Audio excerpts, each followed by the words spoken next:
Sasi Pangkar, saya calon guru penggerak angkatan pertama dari SMA Negeri 1 Amblapura, Kabupaten Karangasem, Provinsi Bali.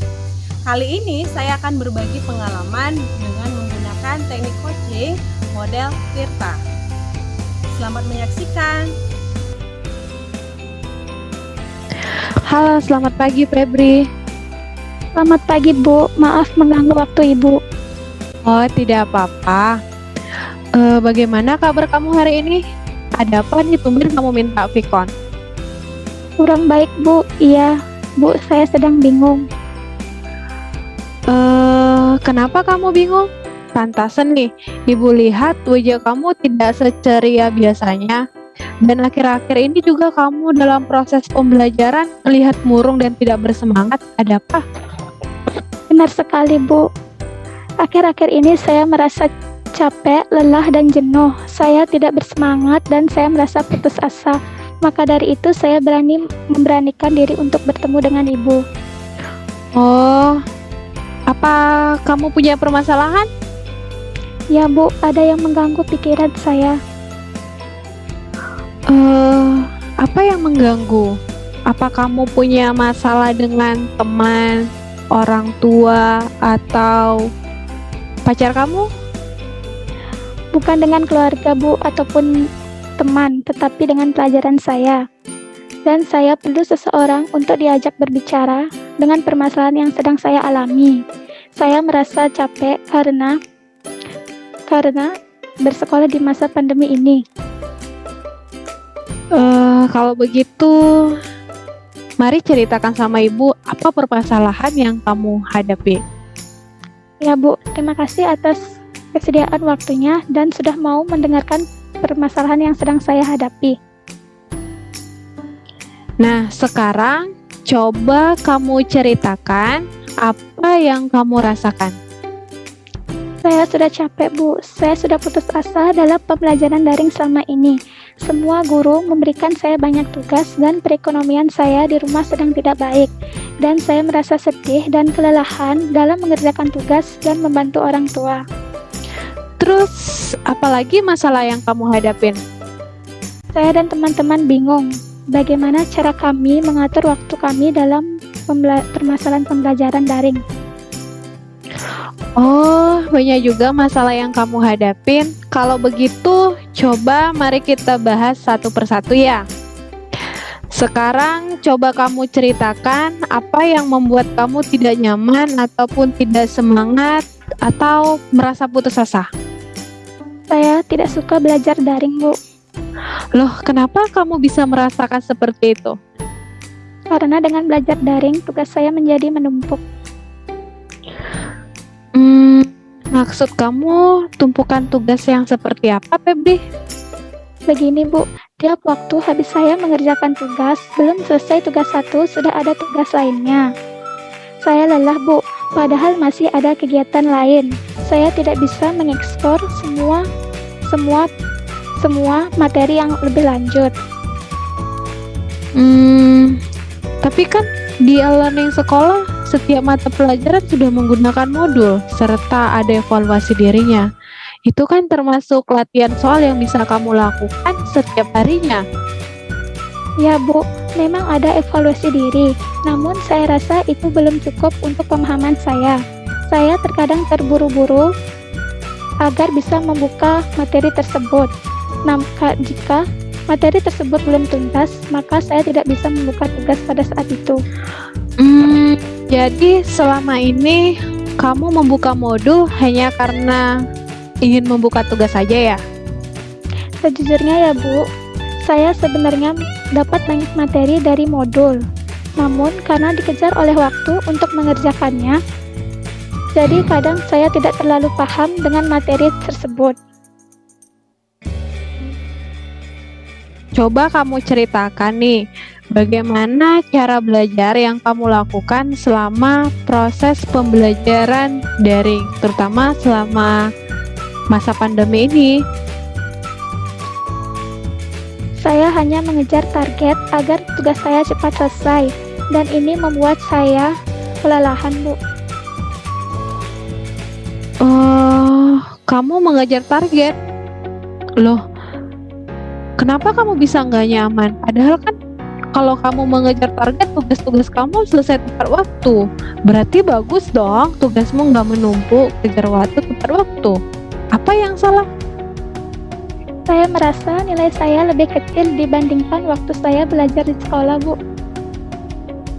Kenapa kamu berpikir kalau kamu itu bisa mendapatkan nilai yang lebih kecil? Saya terlalu terburu-buru untuk mengerjakan tugas tersebut, dan saya juga tidak fokus karena kadang-kadang saya sambil membuka media sosial. Nah, kalau begitu, kamu kan sudah tahu kamu belajar sambil membuka media sosial. Menurut kamu, apa hal baik yang kamu lakukan? Terutama nih pada saat ini kamu kan bilang tadi bahwa orang tua kamu memerlukan tenaga untuk membantu mereka di rumah. Nah, sebenarnya menurutmu apakah hal tersebut baik kamu lakukan? Tidak sih, Bu. Terkadang-kadang godaan medsos lebih menggoda daripada tersebut. Lalu, kalau begitu kamu tahu hal itu tidak baik. Menurut kamu, apa yang seharusnya kamu lakukan? Saya seharusnya fokus dengan ujian pelajaran, Bu. Setelah ujian itu selesai, saya langsung membantu orang tua. Jika saya ada waktu luang, saya akan bermain. Nah, kalau begitu nih, bagaimana persiapan kamu sebelum kamu menghadapi ulangan atau ujian selama proses daring? Saya belajar, Bu, namun tidak maksimal karena pikiran saya dibebani oleh tumpukan tugas yang sangat berat. Oh, Walaupun ya, ya, kenapa tadi? walaupun ulangan online, saya bisa melihat buku atau share link. Namun karena saya tidak terlalu paham, jadi saya tidak bisa menjawab soal tersebut. Lalu seharusnya nih, apa yang perlu kamu lakukan agar kamu belajar maksimal, agar kamu tidak merasa terbebani gitu dengan banyaknya tugas dan tuntutan, serta membantu orang tua? Saya seharusnya mengatur waktu dengan tepat. Saya membuat jadwal pembelajaran dengan benar dan melaksanakannya dengan baik, sehingga saya ada waktu untuk membantu orang tua dan waktu istirahat.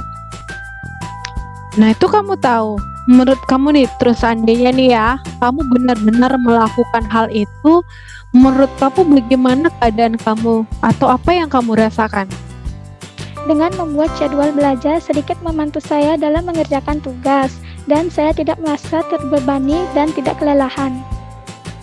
Berarti dengan membuat jadwal membantu kamu menyelesaikan tugas kan?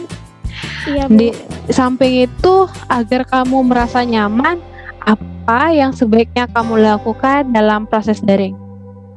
Saya ingin menyampaikan permasalahan ini ke BK. Nah, dari yang kamu uraikan nih tadi, selanjutnya bagaimana sih kamu menyikapi masalah tersebut? Mungkin saya akan lapor ke BK tentang permasalahan yang saya alami dan teman-teman saya. Lalu, apa lagi? Saya akan menyampaikan aspirasi saya ke kotak aspirasi yang ada di depan ruang guru, sehingga keluhan-keluhan siswa dapat tersampaikan, dan OSIS sebagai perwakilan siswa dapat menyampaikannya ke pihak sekolah. Itu ide yang bagus loh, Febri.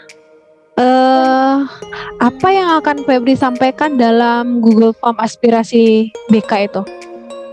Saya akan menyampaikan untuk pemberian tugas dilakukan secara proporsi atau komposisi.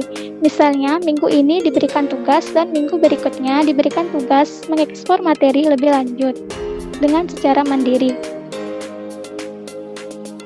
Terus, apalagi yang ingin kamu sampaikan? Saya akan meminta agar tagihan tugas satu tidak hanya tugas satu, Bu.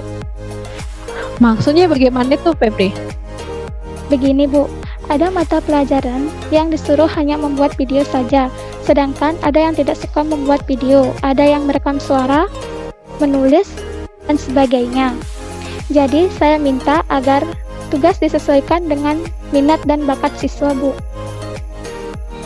Wah, ide kamu itu bagus banget loh. Lalu apa lagi ingin kamu sampaikan? Ada, Bu. Saya sering mendengar keluhan dari teman saya tentang materi di Carlearning. Mereka mengeluh karena materi tersebut hanya terdapat video saja. Mereka ingin bahan ajar materi itu divariasikan supaya lebih menarik. Kalau begitu, bisa kamu ceritakan kembali apa yang akan kamu lakukan? Karena ide-ide kamu itu sebenarnya bagus loh, Febri. Ya, Bu. Saya akan menemui guru BK dan meminta OSIS untuk membuat Google Form. Bagus, bagus. Ibu suka nih dengan diskusi kita hari ini. Lalu, menurut kamu komitmen apa yang akan kamu lakukan agar semua tadi tuh rencana kamu dari dengan membuat jadwal, bertemu dengan BK, membuat aspirasi bisa berjalan dengan baik? Apa yang kamu lakukan? Saya akan menghadap ke BK, Bu. Setelah kamu menghadap ke BK, siapa yang akan membantu kamu dalam mewujudkan komitmen kamu itu? Saya meminta bantuan OSIS untuk menyampaikan aspirasi siswa ke pihak sekolah dan saya mengajak teman sebangku saya, Purnami, untuk menemani saya untuk bertemu guru. Itu ide yang bagus loh. Terima kasih, Bu, atas bantuannya dan saya lebih lega setelah saya bertemu dengan Ibu.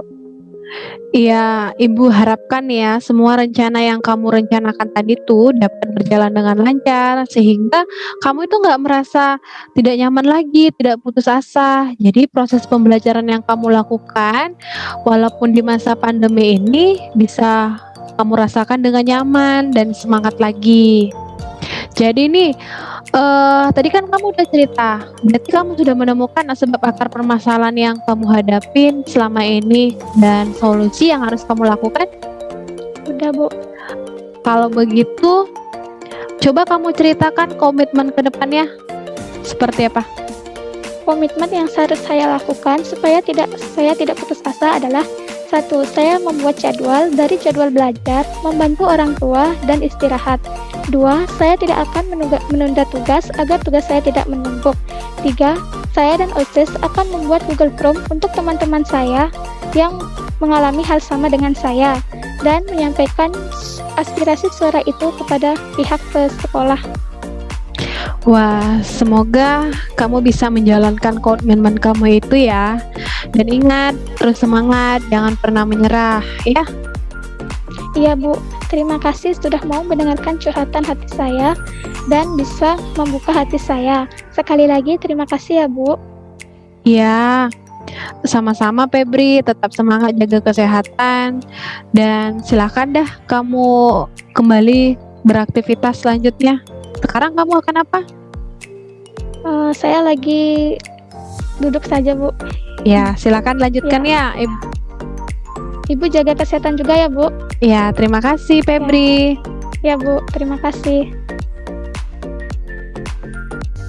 Demikian video teknik coaching yang telah saya lakukan.